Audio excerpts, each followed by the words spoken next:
Ano, ibenta ka na lang namin, no? No? Para may pambili ng pagkain yung mga kapatid mo, ha? Benta ka na lang namin? Na? No? No?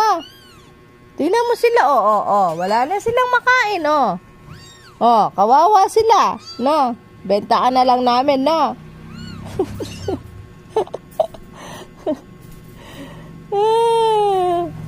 Kawawa ka naman, no? Ibebenta ka, na?